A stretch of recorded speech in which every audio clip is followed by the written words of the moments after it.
Halo Infinite is a spirited return to the fundamentals that underpinned 2001's Combat Evolved, reclaiming the sense of discovery which was once at the heart of Halo but has gradually withered over time.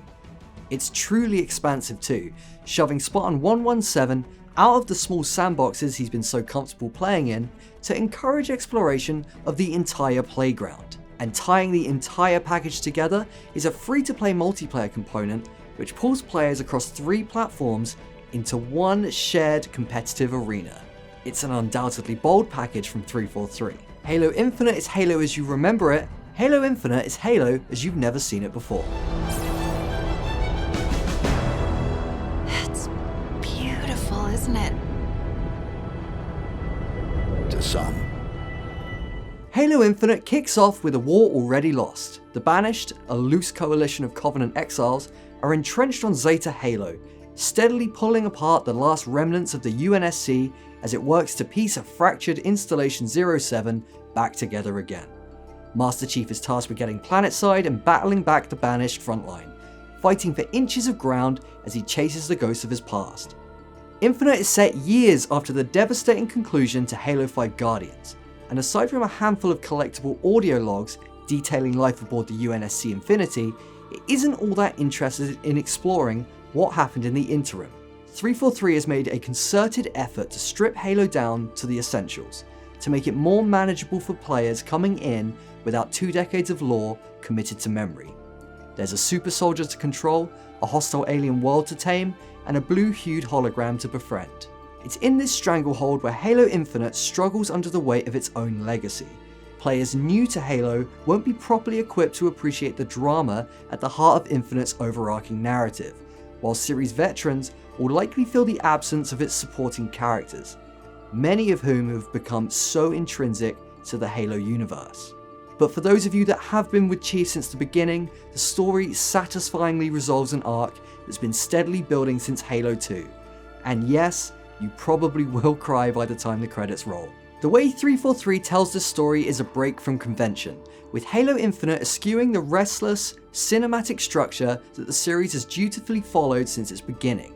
While core missions still unfurl within beautifully lit corridors and perfectly staged sandboxes, just as they always have done, Chief now has the time to explore the world around him between boss battles and the lengthy monologues.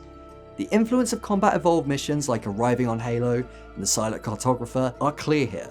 If Bungie had the technology and resources to build an open world back in 2001, you have to imagine that it would have looked and felt something like this. You see, Zeta Halo isn't an open world in how we traditionally think about them in this era. It isn't as large or as loud as the spaces we see in Borderlands, Fallout or Far Cry. Instead, it's spacious and stripped back. Its design encouraging gradual progression and exploration with access to new areas of the map granted slowly over time, gated by walking the Golden Path. So if you really want a traditional Halo experience, you can have it in Infinite. You can relentlessly bound between story missions, each of which you can bookend by a short drive in a Warthog and occasional fights with roving packs of elites, grunts and jackals. That's all the while your waypoint hovers within this truly stunning skybox, forever dominated by an awe-inspiring alien superstructure that bends off into the stratosphere. Even with new-gen graphical features like ray tracing missing in action at launch, Infinite is an undeniably beautiful game. Of course, to focus on the critical part in Halo Infinite would miss the point entirely. You'll want to spend time exploring Zeta Halo because it is a world worth exploring. Not because it floods you with objectives or places to visit, but because it's a curious landscape.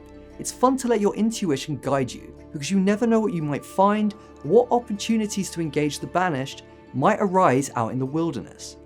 The structure of the world also smartly reflects the nature of Master Chief's struggle here.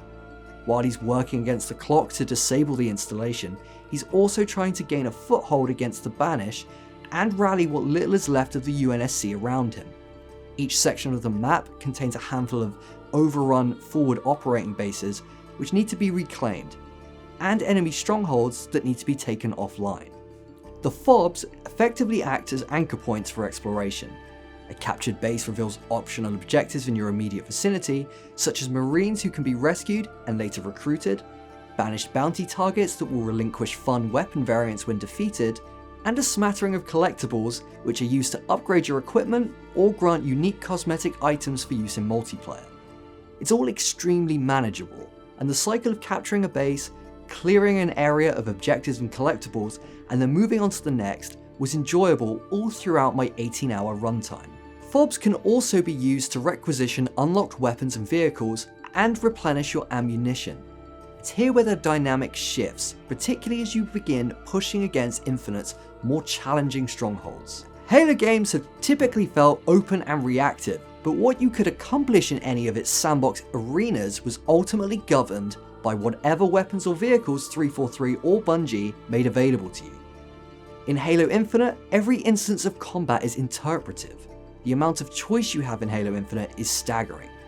You could sit outside of a base and pick jackals off at range with a sniper rifle that you found in the mountains, or you could use Chief's new grapple shot ability to stealthily hoist over defensive perimeters and start raining rockets down on unsuspecting brutes from above.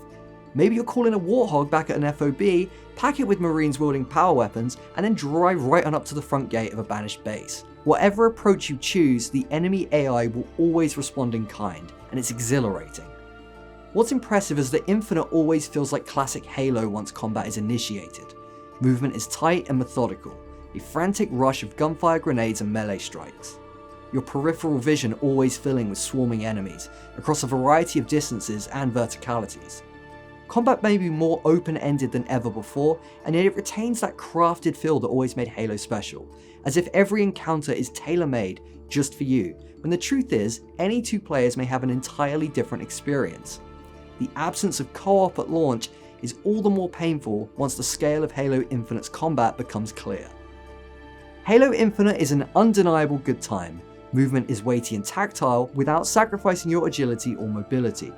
Combat is fast and reactive, with the razor-sharp AI always pushing you to utilize everything around you for survival, be it weapons, equipment, and even the environment itself. The decision to shift Halo's long-established traditions into a sprawling, open-ended sandbox only works to expand the scope of play in its favour. Against all odds, Halo Infinite is a celebration of 2 decades of adventures with Master Chief, and the foundation for future growth and expansion of the series. 343 has siphoned the spirit of Combat Evolved and modernized it, delivering the best campaign experience in quite some time in the process. Whether you're a series veteran coming in to finish the fight, or a new player looking to see what all the fuss is about, this is one Halo adventure you shouldn't skip out on. Halo, it's finished. No, I think we're just getting started.